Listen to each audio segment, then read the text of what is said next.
করছে। এই দেখুন, এই দেখুন।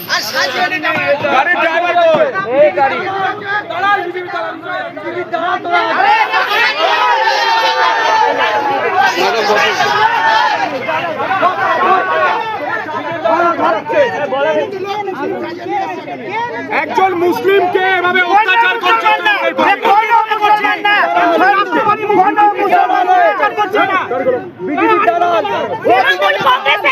তৃণমূল কংগ্রেসের কর্মীরা একজন রাষ্ট্রবাদী মুসলমানকে অত্যাচার করছে। দেখুন গায়ে হাত তুলছে, দেখুন গায়ে হাত তুলছে, দেখুন গায়ে হাত তুলছে। এই যে মুসলমান প্রেমী তৃণমূল, মুসলমান প্রেমী তৃণমূল একজন রাষ্ট্রবাদী মুসলিমকে গায়ে হাত তুলছে।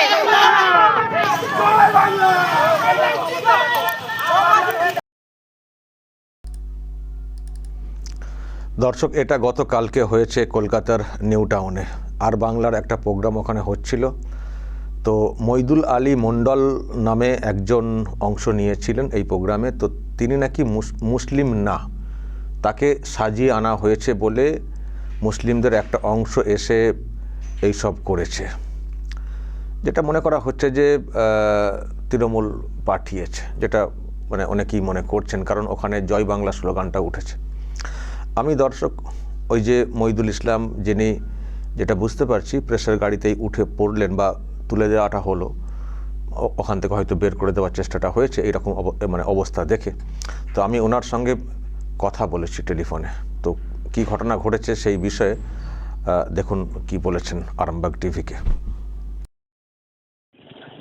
আমার সঙ্গে এই মুহূর্তে রয়েছেন মইদুল আলী, যাকে দেখতে পাচ্ছেন হেনস্থা করা হচ্ছে। মইদুল সাহেব, নাম তো আপনার মইদুল আলী, কিন্তু ওখানে যে বলা হচ্ছে আপনি নাকি মুসলিম না, আপনাকে সাজানো হয়েছে, কি বলবেন? হ্যাঁ, অ্যাকচুয়ালি আমি একজন ভারতীয় মুসলিম, আমার নাম হলো মইদুল আলী মণ্ডল।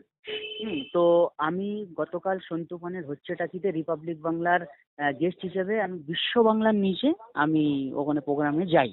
তো সেই সময় সন্তুপানের প্রোগ্রাম চলাকালীন পাশের থেকে কিছু মব তৃণমূলের স্লোগান দিচ্ছিল এবং তৃণমূলের কথাই ওরা জয় বাংলা বলছিল এবং ওরা আমাদের পেছন থেকে অনেক উত্ত্যক্ত করার চেষ্টা করছিল করতে করতে করতে করতে প্রোগ্রাম চলাকালীন এবারে বলার পরে চ্যানেলকেও ধরে উল্টোপাল্টা বলছিল। তারপর চলাকালীন প্রোগ্রামের মধ্যেখান থেকে আমাকে বলা শুরু করে যে ওই ছেলেটা আছে ও মুসলিম নয়, ও সনাতনী হিন্দু, ওকে আমরা মুসলিম বলে মনে করি না, ও মুসলিম নয়।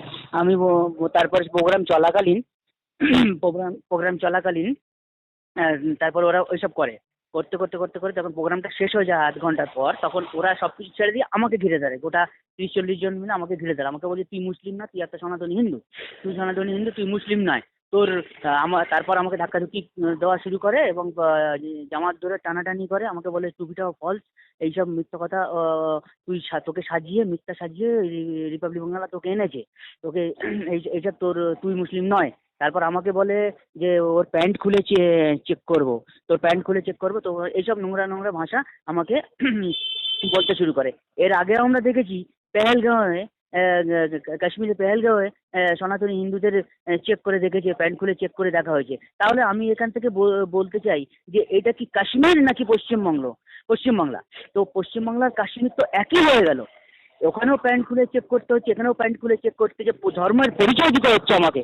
তা এইরকম যদি পশ্চিমবঙ্গে চলতে থাকে, আগামী দিন পশ্চিমবঙ্গটা কোন পথে যাচ্ছে আর পশ্চিমবঙ্গটা কোন রাস্তায় গেছে সেটা আমাদের ভাববার বিষয় আছে। আমি সনাতনী হিন্দুদের বলবো যে আপনারাও জাগ্রত হন এবং রাষ্ট্রবাদী ভারতীয় মুসলিমদেরও আমি বলবো যে মুসলিম সমাজের উপরে কি ধরনের বিপদ নেমে আসছে আপনারাই ভাবুন, আপনারাই দেখুন। আজ একজন মুসলিমকে যদি এরকম পরিচয় দিতে হয়, আজ একজন মুসলিমকে যদি প্যান্ট খুলে দেখাতে হয়, ধর্মের পরিচয় দিতে হয়, আগামী দিন এই সরকারের থাকাকালীন পশ্চিমবঙ্গে মুসলমানদের অবস্থা কি দুর্দশা হবে সেটা কিন্তু সময়ের অপেক্ষা। এর আগেও আমরা দেখেছি মুসলিমদের দুধেল গাই বলা হয়েছে, মুরগি বলা হয়েছে, দাড়ি খুলে এআই দিয়ে করা হয়েছে, কিন্তু আজ দেখা গেল আমি একজন ভারতীয় মুসলিম, আমি মইদুল আলী মণ্ডল, আমাকে প্যান্ট খুলে চেন খুলে চেক করতে বলছে ওরা, যে চেক করে দেখবো আমরা ও মুসলিম কি মুসলিম নয়। আজ আমাদের কোনো পার্টিকে, কোনো মতকে আমাকে মুসলিম প্রমাণ দিতে হবে, সেই পরিস্থিতি আজ মুসলিমদের এসে গেছে পশ্চিমবাংলায়। মুসলিমরা ভোট দিয়ে যাকে ক্ষমতায় এনেছে তাদের সাপোর্ট নিয়ে আজ এই অবস্থা করছে মুসলিমদের পশ্চিমবঙ্গে।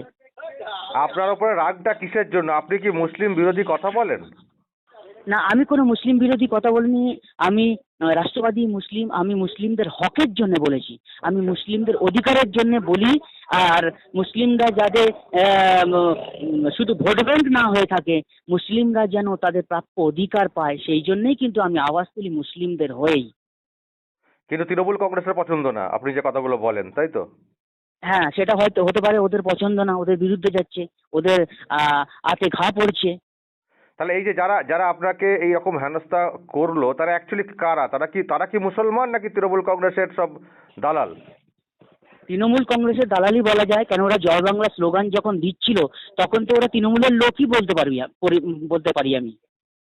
যেহেতু ওদের স্লোগানটা এখনো নিজেদের মানে বলি তারা দাবি করে থাকে, তো মানে হ্যাঁ, এটা এটা এটা আপনি মনে করেন যে মানে এই যে ধর্মীয় ব্যাপারটা বলা হচ্ছে অ্যাকচুয়ালি, যেহেতু আপনি মুসলিমদের ব্যাপারেও কথা বলছেন, জাগ্রত করার চেষ্টা করছেন, মুসলিমদের ভোট নিয়ে যেভাবে দুধেল গাই হিসেবে ইউজ করার চেষ্টা করছে, এই নিয়ে যেহেতু আওয়াজ করছেন, তৃণমূল কংগ্রেস ফাঁপড়ে পড়ছে, সেই জন্য হয়তো মুসলিমদেরই একটা অংশকে খেপিয়ে আপনার বিরুদ্ধে একটা কিছু করার চেষ্টা হচ্ছে, তাই তো?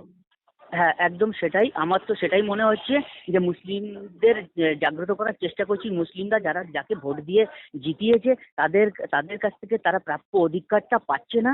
সেই জন্যে আমি মুসলিমদের অনুরোধ করছি যে আপনাদের হকের জিনিস আপনারা চেয়ে নেন, আপনাদের অধিকার আপনারা অধিকার চেয়ে নেন, এবং অধিকার যেটা আপনার প্রাপ্য সেই অধিকার আপনারা আন্দোলন করুন, জনজাগরণ গড়ে তুলুন পশ্চিমবাংলায় এই যাদেরকে ভোট দিয়ে জিতিয়েছেন আপনারা।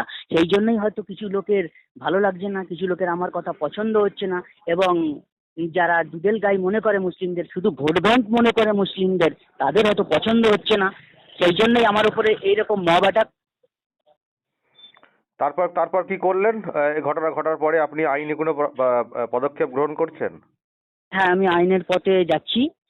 যারা যারা এর সঙ্গে জড়িত ছিল কিছু লোককে চিহ্নিত করা হয়েছে, কিছু লোককে চিহ্নিত করে ফেলেছি। এর মধ্যে আমরা তাদের নাম ইন্ডিকেট করে আমরা থানায় আইনের দ্বারস্থ হয়েছি, এবং আইনের পথে চলবে। আমাদের আইনের ওপরে ভরসা আছে, আমরা আইনের পথে যাচ্ছি।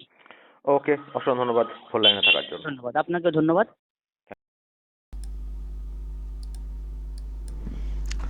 দর্শক শুনলেন, মইদুল আলী মণ্ডল ব্যাখ্যা দিলেন। কাপড় খুলে দেখার চেষ্টা হচ্ছিল মুসলিম কি মুসলিম না। ভাবুন কোথায় আছি আমরা। কাপড় খুলে দেখতে হবে মুসলিম কি মুসলিম না। আরে যেই হন কাপড় খুলে দেখবেন। উনি কি বলেছেন? মুসলিমদের জাগ্রত করার জন্য কথাগুলো বলছেন। যদিও আমি প্রোগ্রামটা শুনিনি, যেটা ওনার ভাষ্য এলো যে মুসলিমদের অধিকার সেটা বুঝে নেওয়ার জন্য কথাটা বলছি। কারণ এখানকার শাসক জাস্ট ভোট ব্যাংক হিসেবে ইউজ করে, দুধেল গাই হিসেবে শুধু দুধ দুয়ে নেয়, আর দুধ দোয়ার সময় লাথি খায় খানিকটা, এই করে। কিন্তু মুসলিমদের তো অধিকার আছে, তারা ভোট দিচ্ছেন, তাদের অধিকারটা বুঝে নেবেন না? সেই অধিকার বুঝে নেওয়ার জন্য জাগানোর চেষ্টা করি বলে প্রোগ্রামটা করতে গেছি। কাপড় খুলে দেখা হচ্ছে আমি মুসলিম কি মুসলিম না। ভাবুন দর্শক। আর সন্তু পান, তাকে বলা হচ্ছে বিজেপির দালাল। তো আপনারা কার দালাল? আপনারা কার দালালি করতে এসেছিলেন? সন্তু পান অ্যাঙ্কার, মানে ওনার যে প্রোগ্রাম সেটা করতে হয় উনি করে যাচ্ছেন। আমি যাচ্ছেই বলবো, কারণ আমার থেকে অনেক ছোট, এবং আরামবাগ টিভিতে একটা সময় কাজ করতো সন্তু পান। তো যাই হোক, তো তাকে বলা হচ্ছে দালাল। মানে যারা সাংবাদিক, যারা তাদের প্রোগ্রাম করবেন কোথাও, সেটা করতে পারবেন না। প্রকাশ্যে নেমে তাকে হেনস্থা হবে, তাকে দালাল বলে চিৎকার করা হবে, প্রোগ্রাম করা যাবে না। কেউ এখানে প্রোগ্রাম করতে চাইলে করতে পারবেন না, মানে মিডিয়া তার মতো করে কাজ করতে পারবে না। আরে আপনাদের তো কত কি আছে বলুন না, সেখানে গিয়ে আপনাদের তো কত কি বলার জায়গা আছে, প্ল্যাটফর্ম আছে, সেখানে গিয়ে বলুন না। তো হেনস্থা কেন করবেন? কেন? কাপড় খুলে কি দেখবেন? কাপড় খুলে ইস, খুবই মারাত্মক বিষয়। অধিকার বুঝে নেওয়ার কথা বললে সেখানে কেন এসব কথা হবে? অধিকার বুঝে নেওয়া কি খুব অন্যায়ের ব্যাপার হয়ে গেছে নাকি বলতে গেলে এটা? তাও আমি জানার চেষ্টা করলাম যে আপনি কি ধর্মবিরোধী কোনো কথা বলেছেন? বললেন না, আমি তো ধর্মবিরোধী কিছু বলিনি। তো ধর্মবিরোধী কিছু বললে তাহলে নয় ধর্মীয় ব্যাপারে আপনি বলতে পারেন, তাও কি বলতে পারেন মানে এই না রাস্তায় ঘিরে মারধর করবেন। রাস্তায় গিয়ে মারধর করবেন, যদি বলার জায়গা থাকে জায়গায় গিয়ে বলুন, অন্যায় করলে আইন রাস্তা আছে সেখানে গিয়ে বলুন। উনি বলছেন মুসলমানদের জাগানোর জন্যে যে দেখো তোমাদেরকে কীভাবে ইউজ করছে, কিছু করছে না সরকার, শুধু ভোট নিচ্ছে, ক্ষমতায় আসছে আর কিছুই করছে না, তোমরা জাগো। সেটা বলেছি বলে আমাকে বলা হচ্ছে আমি মুসলিম না। চলে এলো এক দল, জয় বাংলা জয় বাংলা স্লোগান দিচ্ছে। সত্যি কি অবস্থা। উনি আইনে দ্বারস্থ হয়েছেন বললেন বটে, কিন্তু মনে তো হয় না কিছু ব্যবস্থা নেবে এখানকার পুলিশ। তবে ভালো নথিভুক্ত করে রাখা হোক, শুধু নথিভুক্ত করে রাখা হোক, এফআইআর ইত্যাদি করে। পুলিশ আজকে ব্যবস্থা না নিলেও দিন আসবে যেদিন পুলিশ ব্যবস্থা নিতে বাধ্য হবে। শুধু নথিভুক্ত করে রাখুক আর মুখগুলোকে চিনে রাখুক, বা ডকুমেন্ট যেগুলো আছে সেগুলো সংরক্ষণ করে রাখুক। আর পুলিশ না রাখলেও এখন যারা অভিযোগ করছেন, আমি তো বলবো মইদুল আলী মণ্ডলকে আপনিও রাখুন, এর জবাব একদিন হবেই। দর্শক বলবেন যদি আপনাদের কিছু বলার থাকে এই নিয়ে, অবশ্যই বলবেন কমেন্ট বক্সে। নজর রাখবেন আরামবাগ টিভিতে।